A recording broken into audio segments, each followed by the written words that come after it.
bueno, como estamos también ajustados de tiempo, hay un montón de preguntas.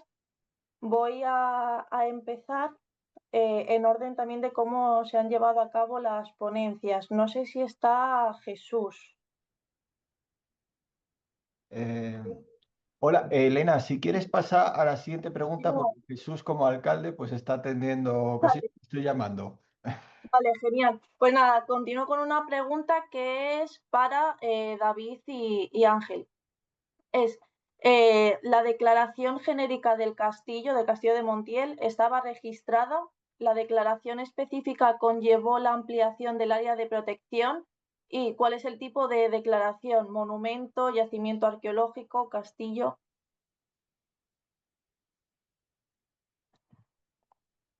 Creo que no están ni David ni Ángel.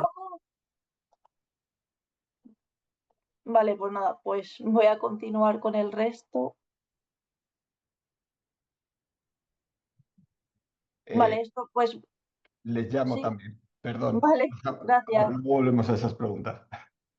Hay un comentario de Pablo Snell que va en relación a la ponencia de Belén, que decía: buenos días, sí que hubo un arquitecto conservador de castillos, Germán Valentín Gamazo, dirigió el Servicio de Conservación de los Castillos Españoles entre 1949 y 1962, pero tras su fallecimiento ya no se nombró a otro. Pues sí, general. Y luego hay una pregunta específica para Belén Rodríguez. Dice: quisiera preguntarle cómo es posible que aparezca en lo que ella nos ha presentado que en 2014 hay un plan director de las murallas de Santo Domingo de la Calzada y a día de hoy se esté cayendo uno de los torreones y haya peligro de que se caigan otros. ¿Hay alguna forma de presionar al ayuntamiento para que haga el mantenimiento y recuperación de las murallas? Pues no conozco ninguna manera de presión. El plan director lo dice, lo único que el plan director también dice que ese tramo, que además es uno de los más importantes de la muralla y que es un tramo fantástico y que además tiene un gran riesgo para las personas, pues se está intentando actuar desde todas partes, desde todos los organismos, pero desde entonces no se ha hecho nada. No sé por qué. Son las cosas del querer. Eh, Somos así. No tiene solución, no sé. En algún momento habrá, pues no sé, cuando se caiga a lo mejor habrá que levantarlo, pero de momento no sé por qué no se interviene porque se ha luchado mucho para que se haga. Muchas gracias. A ver, otra que...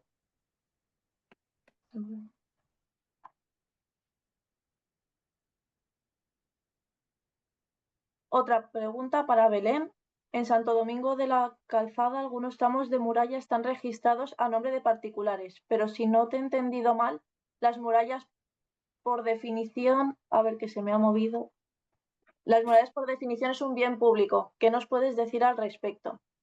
Bueno, las murallas fueron bien público y fueron lo que pasa que muchas han dejado de ser bien público o han pasado a particulares. Había que hacer el estudio de cada tramo, por eso se pide el estudio de cada tramo en todos los planes directores, porque pueden tener muchas casuísticas, como ha podido demostrar Estefanía Herrero o Fernando Cobos. Pues depende del sitio, hay que hacer el estudio concreto. Ese tramo concretamente de muralla, que es la zona norte de Santo Domingo de la Calzada, pues no me acuerdo ahora de quién era, pero vamos, tiene un titular, todos tienen titular. Y el que no tiene titular, pues es el Estado. Vale. Miguel, ¿querías decir algo?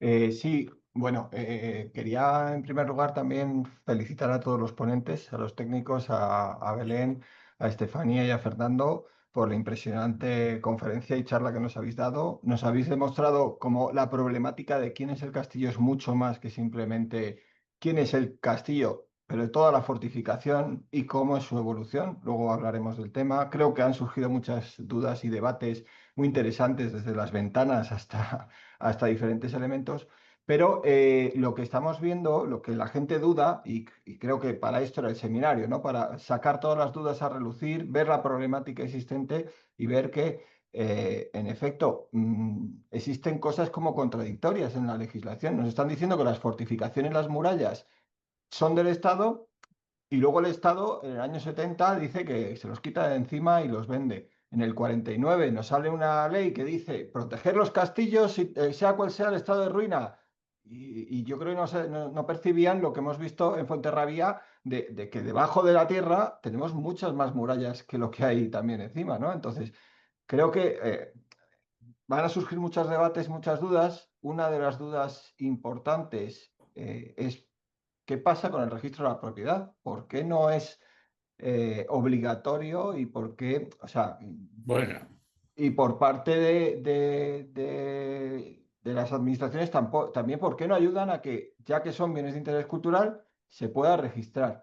Yo suelto ahí esas dudas, luego las debatimos y esta tarde veo a Fernando del Castillo Buen Amor poniendo cara un poco así por esta intervención, pero creo que son dudas que tenemos que sacar adelante que nos afectan a todos los que trabajamos con el patrimonio y que están ahí, ¿no? Bueno, Belén, no sé en ese sentido si nos puedes decir algo.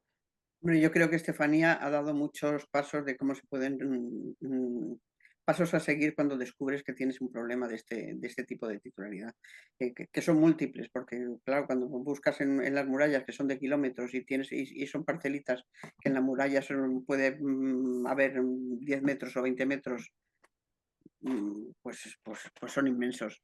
El trabajo es inmenso, como he dicho, tenemos mucho trabajo todos. La informatización es de hace 2 días.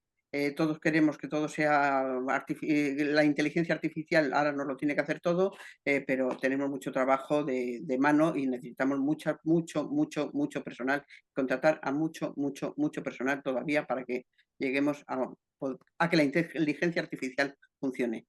Tenemos que transformar en ceros y unos mucha información que de momento desconocemos. Y si no tenemos un inventario, no sabemos qué problema tenemos. Y además del inventario, luego viene investigar cada uno de los bienes, porque hasta dónde llega cada bien. No solo su entorno, hasta dónde llega el límite de cada bien. Fernando puede decir perfectamente hasta dónde llegaba el límite de la muralla cuando se encuentra en el foso, en Almazán, por ejemplo. Un bien, ¿hasta dónde llega? De momento, señalémoslo con un punto.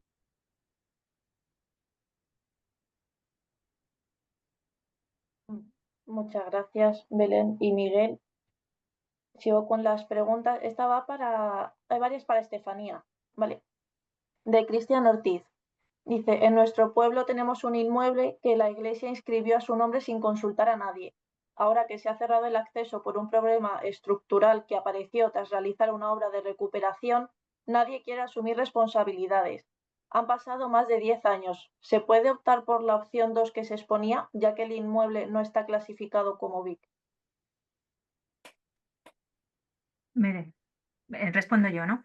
A ver, primer punto, no está clasificado como BIC, eso habría que estudiarlo bien porque si es una fortificación, por lo que ha estado explicando Belén, y yo opino igual, debería ser un BIC por el Real Decreto. O sea que al final, este es el debate que se abrió ayer, yo no estoy de acuerdo con algunas de las afirmaciones que se dijeron ayer. Para mí, si es una fortificación, es un BIC en ese punto. Y creo que se ha explicado muchas veces que el concepto de castillo histórico no es el concepto actual de castillo y que no se puede creer que un castillo simplemente es lo que ahora consideramos que es un castillo al uso. Hay muchísimas cosas que entrarían en ese punto.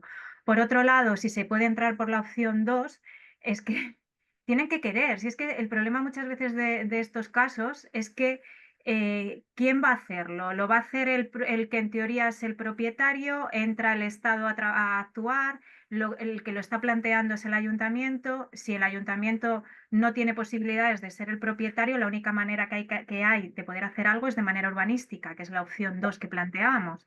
Pero tiene que querer el ayuntamiento entrar en ese lío, que es un lío muy grande, es lo que se ha intentado explicar, es que este tipo de líos, o sea, a mí me ha llegado a pasar que me contraten a hacer un estudio de titularidad y cuando digo esta titularidad vuestra titularidad es mucho más grande de la que os pensáis, se me dice que mejor no lo ponga. O sea, de verdad es la realidad que existe. O sea, no se quiere saber muchas veces que uno es titular de algo. Entonces, si entrar al ayuntamiento a esto, hay muchas opciones, hay subvenciones, hay maneras de conseguirlo, está la Junta, o sea, hay distintas maneras de poder hacerlo. Ya es entrar en cosas muchísimo más concretas, Y para eso sirven también los planes directores, ¿no? Para hacerlo. En este caso, nosotros Castillejo nos lo contrató el ayuntamiento a pesar de que no era el propietario porque quería saber qué poder hacer.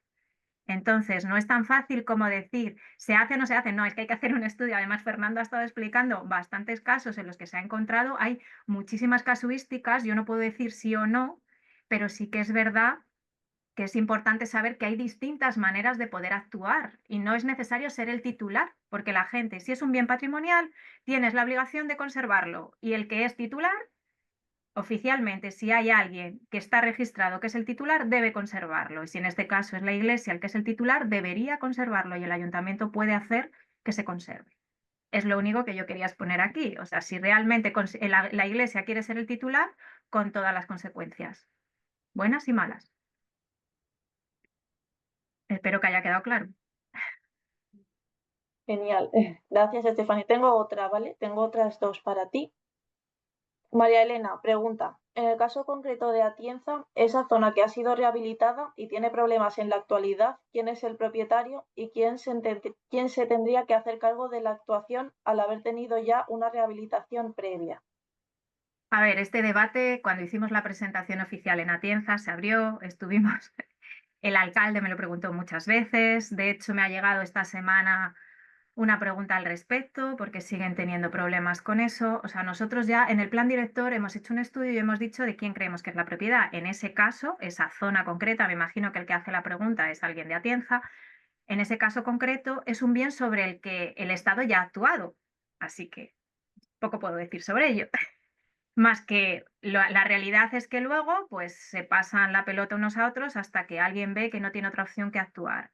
¿Cuál es el problema que existe en este caso concreto? Nosotros en el plan director decimos que hay que actuar sobre esa zona y que es urgente actuar sobre esa zona. El problema que tenemos es que es una zona en la que se ha intervenido en el siglo XX y es una reconstrucción que se ha hecho en el siglo XX. Entonces, ¿cómo entrar a hacer algo de urgencia en algo que se ejecutó hace 2 días? Es que realmente el debate es muy complejo porque es muy fácil argumentar que tienes que restaurar algo que lleva muchos siglos sin mantenerse, pero es mucho más difícil aceptar que una intervención que se ha ejecutado no hace tanto tiempo no está bien ejecutada y está dando problemas. Y es un poco el caso que aquí se ocupa.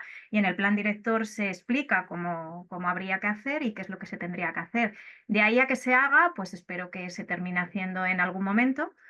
Y sí que nosotros lo planteamos como prioritario y así lo expusimos en su momento. Luego ya aquí la gente tiene que ser consciente que un plan director es un documento que sirve de base para trabajar, pero no es normativo. O sea, cualquier cosa que nosotros digamos no es normativa. Entonces, luego tiene que tenerse la intención de ejecutarse, simplemente. No, y además de tener la intención de ejecutarse, tienes que tener una partida presupuestaria, También. presupuestos generales del Estado, si es el Estado el que tiene que intervenir.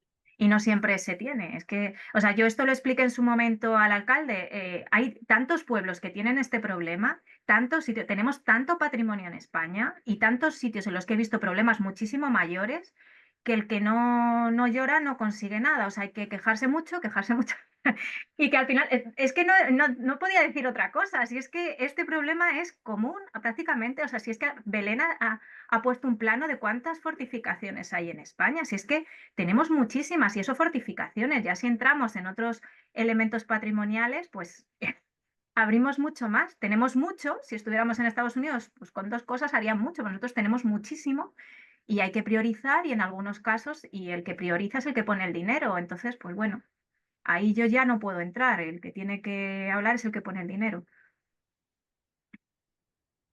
Mucha imaginación y muchas ganas de trabajar por parte de todos y entre todos lo conseguiremos. Lo conseguiremos, Belén, algún día. Había otra pregunta, ¿no? Sí, tengo otra que dice, si la muralla es considerada pública como elemento defensiva, ¿está por encima esta consideración ante una linde que la incluya en una parcela? A ver, esta pregunta la ha respondido Fernando. Claramente, sí, o sea, es así. O sea, realmente lo que pasa que es querer entrar o no, o sea, hasta qué punto se quiere entrar. Pero realmente es un bien demanial que si no ha sido en ningún momento desafectado, es que está por encima de cualquier persona que la haya invadido, que haya abierto un hueco. Lo que pasa que no es tan fácil a veces como decir eso, porque si tú ves un Bingaerde, hay huecos que están abiertos desde la época medieval. O sea, es que no, es un debate de verdad que no es tan sencillo. O sea, estamos intentando contar las cosas de la manera más sencilla posible, pero el debate es muchísimo más profundo. O sea, ¿qué haces? O sea, es que tú ves perfectamente murallas que han perdieron la función en el momento en el que Bingaerde las reprodujo, y es que ves perfectamente cómo está invadida por todos lados por ventanas.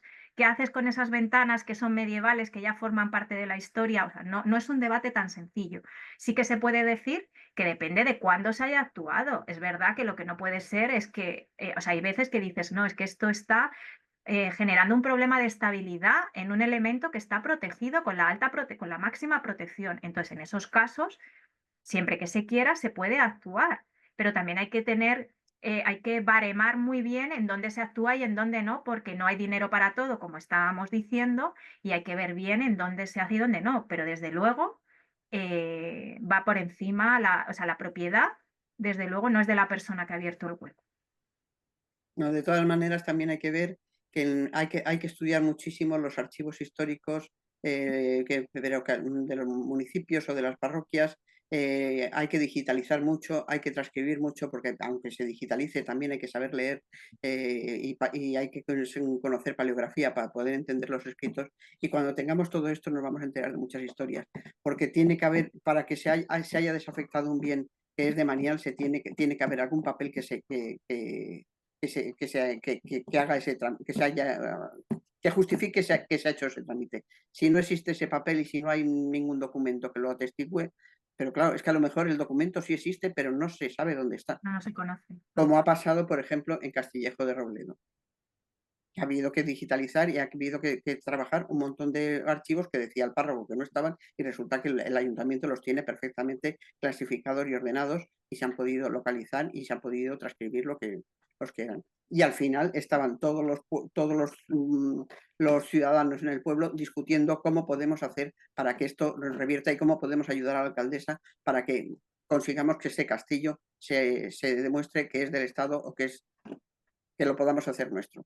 Y no es de la Iglesia, que la Iglesia no está actuando. Es que hay mucho trabajo. No sé si algún ponente más quiere hacer alguna aclaración respecto a esta pregunta, o sigo. ¿No? Vale. Pues ya sería para Fernando. Fanti dice, quiero preguntarle si es posible obligar a cerrar las ventanas y puertas abiertas en las murallas, aunque se hayan hecho hace muchos años. A ver, esto es en el fondo es la misma pregunta. Vamos a ver, cuando nosotros empezamos a estudiar casa por casa, todas las casas adosadas a la muralla, muchas de las cuales habían abierto ventanas, tal, hay un primer factor que es indiscutible. O sea, la muralla es pública y si te has metido, te estás invadiendo algo que no es tuyo. Si esa invasión, por ejemplo, ha generado un butrón que pone en peligro la estabilidad física de la muralla, evidentemente hay que cerrarlo. Eso está clarísimo. Luego, por otro lado, hay edificios muy antiguos, por ejemplo, veíamos revisando el catastro del Marqués de la Ensenada, que en Almasilla hay casas que se han adosado en 1960 y hay casas que se adosaron en 1703. Y esas casas alguna tiene ventana. Entonces, ¿qué pasa? Por ejemplo, en el caso de Almazán se establecía, si la casa tiene valor y usted la derriba, pierde el derecho de esa ventana, se tiene usted que retirar, quedarse a 3 metros de la casa, etc. Si la casa se mantiene, entonces, en ese caso, ese hueco podría mantenerse siempre y cuando no genere un conflicto de estabilidad o un conflicto de supervivencia física, estructural de la propia muralla. Pero en general, los butrones que se han ido produciendo en las murallas, lo que están haciendo es, lo explicaba muy bien en el caso de las medianeras, es decir, es que en Almazán, la planta baja habían ido perforando y se sostenía toda la muralla, porque el espacio que coincidía con la medianera hacía como de pequeña costilla entre propiedades que hacía que la muralla entera no colapsara. Por tanto, cuando hay un problema estructural, clarísimamente no.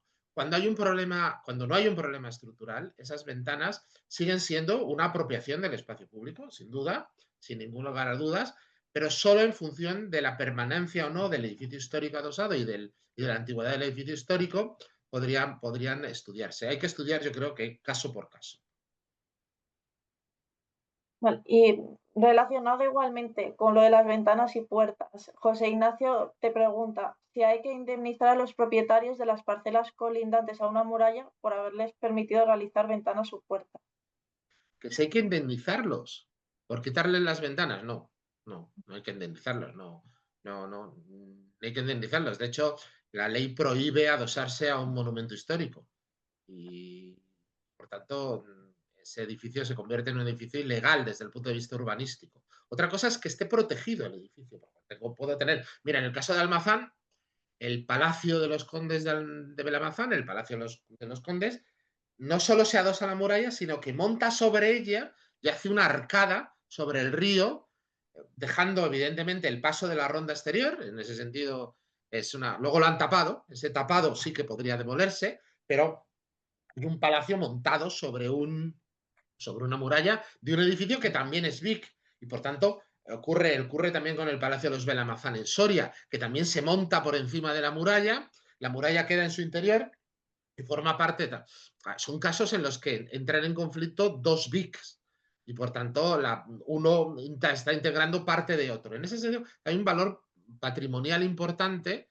En ese caso sí, efectivamente, tiene que considerarse los dos Vic. Pero en todo caso no hay una indemnización. Si por el bien del BIC usted tiene que retirar lo que han butroneado, el propietario adosado no tiene ningún derecho a ninguna indemnización porque no tenía ningún derecho a haber butroneado la muralla. Vale, perfecto. Gracias, Fernando. Miguel, ¿querés decir algo? Sí, surgen muchas dudas con respecto a por qué y en qué momento es capaz el Estado o los diferentes propietarios de desafectar elementos históricos como son las murallas y venderse, como hemos visto en el caso de Almazán, pues a algún particular o en otros momentos. Y la duda es, claro, cada caso es un mundo y la casuística es muy variada, pero si no está protegido el bien, que lo debería estar de forma general, como hemos visto por el decreto, pero no lo está, y resulta que se venden partes de las murallas y existe por X motivos y consigue registrarlo el propietario, ¿qué se hace con eso? A lo Pregunto, mejor ¿eh? no se han vendido esas A ver, partes, es que a lo mejor a ver. están inscritos. Claro, Hay es que no están varias inscritos. causas. Por ejemplo, en el caso de Almazán es solo una parcela. Ocurre a principios del siglo XX, es decir, no hay una declaración de PIC todavía previo, y es el hijo del alcalde. Y entonces dice, esta muralla se va a caer, mejor la tiro y la incorporo a mi casa, y mi casa crece, y entonces es la única parcela que atraviesa literalmente la muralla de un lado al otro, con una casa, que está en la casa construida además. Es decir, pero en este caso es un caso excepcional, es decir, en todo el recinto amurallado solo ocurre ahí y ocurre porque es el hijo del alcalde, tal cual. Hay, por ejemplo, hay en Mansilla de las Mulas, algunas de las cesiones de parcelas adosadas a la muralla son para viviendas de gente humilde y el ayuntamiento, hay una escasez de espacio para que la gente viva y cede que se puedan adosar a la muralla y ocupar la ronda para hacerse casas. No les permite perforar la muralla, solo les cede el espacio intramuros, ¿no? Pero hay una cesión del ayuntamiento de la ronda, del espacio intramuros.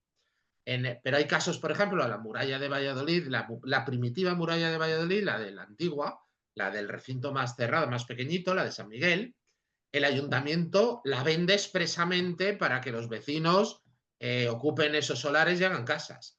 Es decir, hay un momento que sí, se puede vender, pero el problema no es ese, el problema es cuando, esto lo haga el mejor, es decir, sí, hay los bienes públicos no es que no prescriba su ocupación, es que se pueden vender, pero hay que desafectarlos. Entonces, si un señor dice que es dueño de una muralla, primero tiene que tener un documento que le diga, a alguien le ha vendido usted la muralla o el castillo. Y segundo, y es lo más divertido del asunto, usted contrae todas las obligaciones, claro. Es decir, a nosotros nos ha pasado interviniendo en la muralla. Dice, oiga, es que yo tengo dudas de que esto sea mío. Y dice, pues ningún problema, cuando hagamos la obra ya le pasaremos la factura de lo que le toca. Ya, todo el mundo renuncia. Porque efectivamente nadie quiere tener un trozo de muralla que es carísimo de mantener, un castillo, con lo cual en ese sentido yo creo que incluso aunque tenga una escritura que diga que es suyo, esa escritura, si está basada en que siempre fue suyo y fue un tipo a declarar que 3 testigos que dijeron que toda la vida habían conocido que su abuelo tenía una casa, pues de facto no es un problema. Pero es complejo, ¿eh? No creas tú que no deja de ser complejo. Y sobre todo, Miguel, que es lo que ha empezado a decir Fernando, es que la mayor parte no está registrada, ya os lo he enseñado yo, 28 parcelas estaban registradas, pero ninguna hablaba de muralla, o sea, simplemente decían que lindaban, o sea, es que realmente la mayor parte de la gente que se ha apropiado de murallas o de cualquier bien de interés cultural, generalmente no pedían permiso, pero es que también hay que entender que esto es una cosa muy actual, es que antiguamente, o sea, nosotros tenemos fotos de Reyo, de cómo desaparecía el castillo y aparecían todas las parcelitas de alrededor, o sea, es que realmente se hacían fiestas para tirar las murallas, es que el abajo las murallas, es que fue hace 2 días que se consideraban que las murallas era una fuente de insalubridad, o sea, es que hemos cambiado mucho en la historia, lo que pasa que lo que hay que ver, por eso es tan importante estudiar qué ha sucedido. Nosotros nos hemos encontrado con casos de escritos medievales que te dicen que se cede el uso de las murallas a cambio del mantenimiento. En ese caso es distinto porque hay un escrito medieval que encima te está diciendo que de alguna manera ya se ha cedido el uso. O sea, habría que ver si también se ha cedido la propiedad, pero bueno, eso ya es un debate, pero por lo menos ha habido cierta cesión y tienes ciertos derechos sobre ese bien, pero generalmente es que se hace sin pedir permiso, pero eso en los pueblos hasta hace 2 días se ha hecho todo sin pedir permiso, o sea, es algo muy actual y entonces yo creo que ese es el principal problema. Genial, pues muchas gracias. La verdad que en media hora se hace muy corto para estas preguntas y para este debate. Pero bueno, me han dicho a ver si os puedo solicitar las preguntas que quedan para poder terminar a las 2. Vale, entonces, antes de hacer una general que ha pasado Juan Carlos, quiero volver a las de antes. Entonces, Jesús, estás ya, ¿verdad? El micro.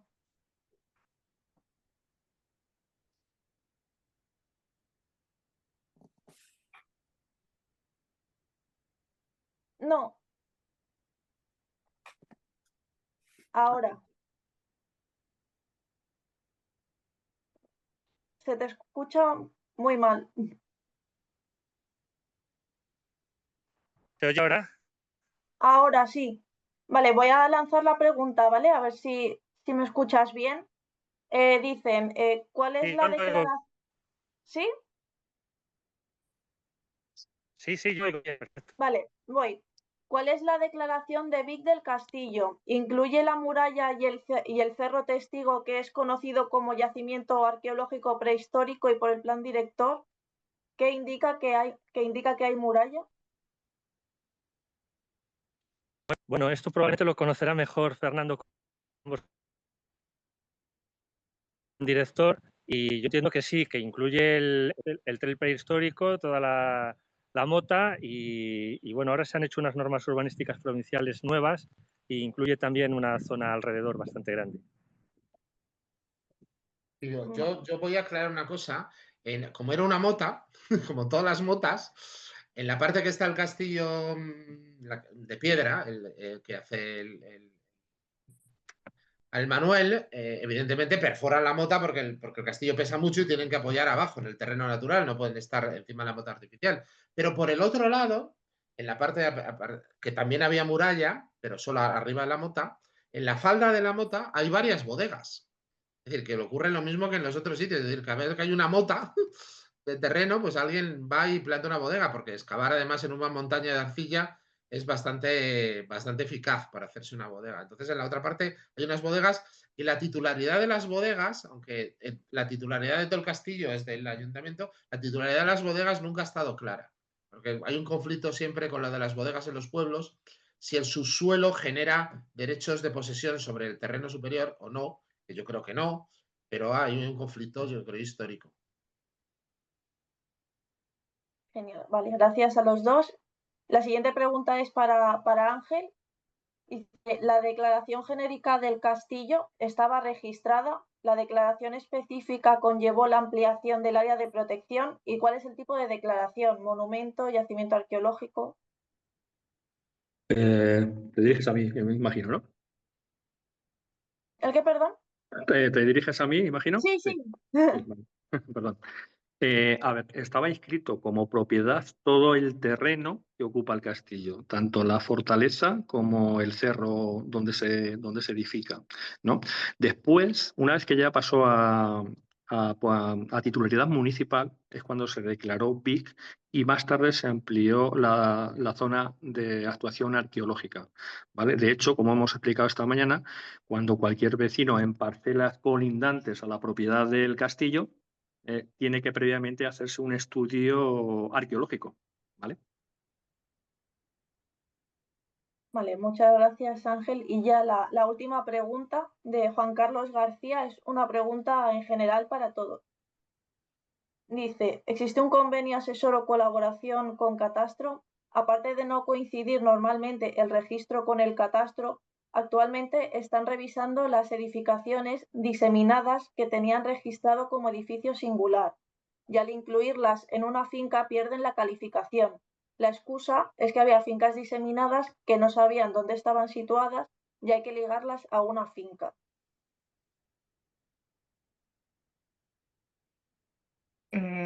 Si queréis entro yo, que he hablado de catastro, pero vamos, es que este es el problema de siempre. Catastro y registro están intentando unificar información, pero prácticamente todas las notas simples que nosotros pedimos te pone que no están ligados. O sea que es un trabajo ingente que se va haciendo, que poco a poco cada vez es más fácil hacer, pero vamos, esto es un trabajo que va a llevar muchísimo tiempo y que yo sepa se está haciendo, pero poco a poco, o sea, tiempo, como todo lo histórico. No me acuerdo si lo he dicho, pero una clave cuando consultas el catastro es si pone finca coordinada, es que ya se han hecho los trabajos de estudio, de coordinación de los datos históricos, a lo mejor porque lo ha pedido algún particular o alguien. Sí. Y la clave es que ver si es finca coordinada. Hay muy pocos notarios que están especializados en este tipo de trabajos, hay algunos, que yo sepa, conozco uno no me acuerdo cómo se llama, está por Alicante, Pinos Altos. Tiene una web que se llama Justito el Notario y que está especializado en estas cosas. Pero vamos, hay muy pocos que están especializados en hacer estos estudios porque son complicados, pero se está haciendo y se está haciendo y coordinado con el registro de propiedad, con notarios y con catastro. Y de hecho, una hay que de colaborar. las intervenciones que habitualmente, una de las acciones que habitualmente programan los planes directores, nosotros lo hemos hecho en Osma, lo hemos hecho en Monteagudo de Murcia, lo hemos hecho en muchos otros sitios, son deslindes. Es decir, inmediatamente provocar un deslinde con la propiedad, en este caso con patrimonio del Estado, convocar a catastro, convocar a los ayuntamientos y volver a deslindar parcelas que en ese momento sí ya se procura que vaya la misma información a registro, al CIBI y al catastro. Entonces en ese momento se unifican, pero esto es una cosa muy normal. Es decir, una de las primeras acciones que pone en marcha cualquier plan director es justamente un deslinde y una clarificación de límites, porque si no es una locura.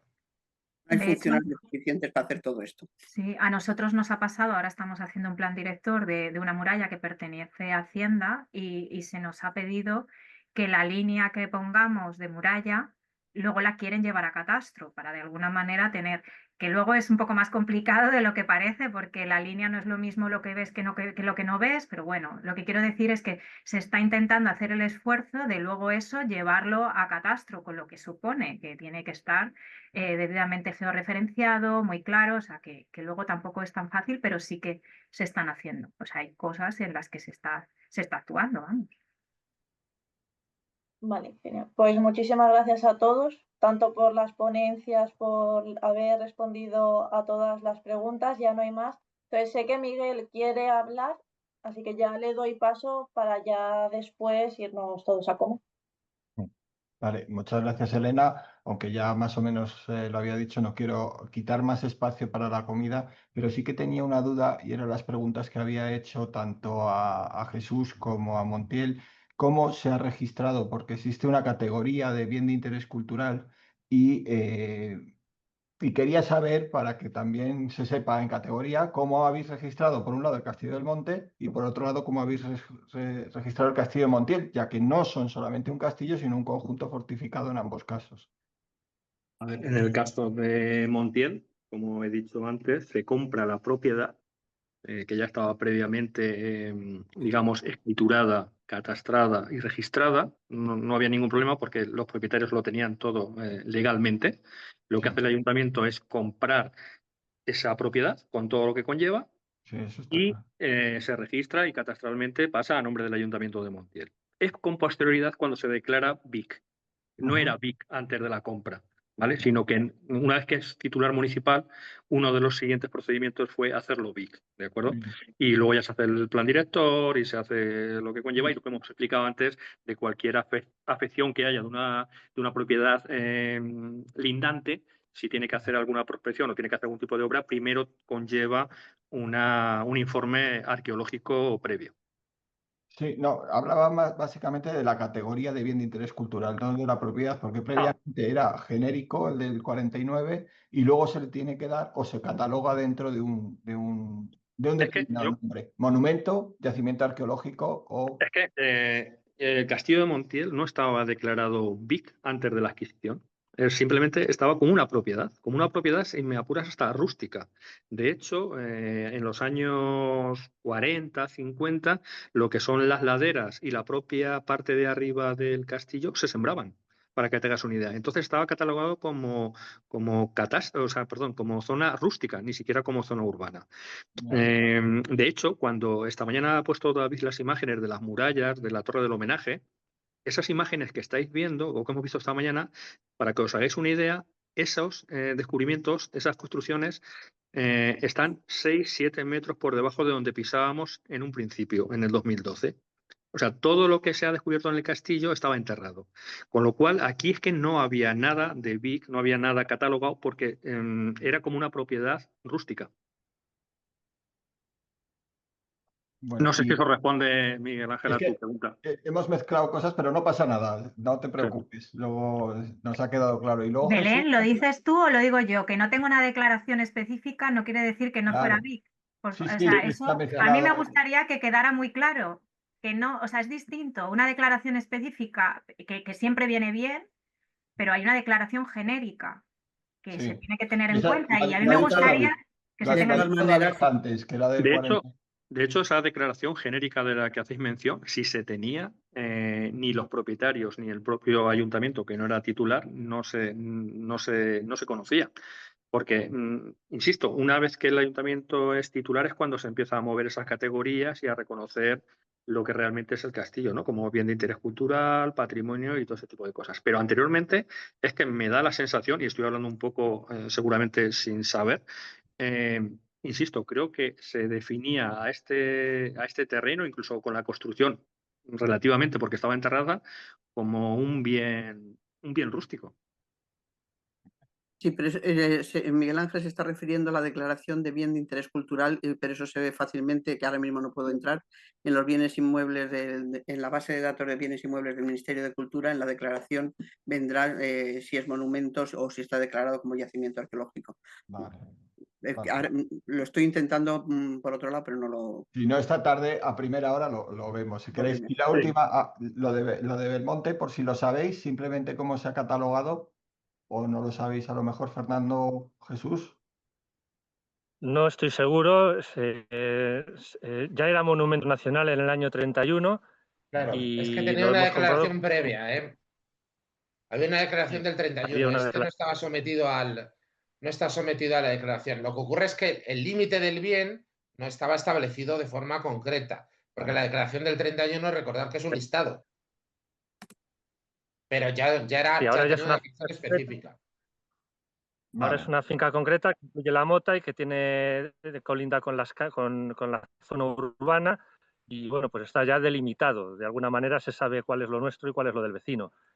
y bueno, pues se adquirió la primera parte que se adquirió estaba escriturada debidamente, la parte de los Fontaneda estaba con un contrato privado y hubo que hacer varias escrituras y pasar el filtro del registrador, y la última parte se hizo con una sentencia judicial, la escritura y el registro. Entonces, bueno, pues de 3 maneras diferentes se actuó, pero al final pues consiguió el 100%.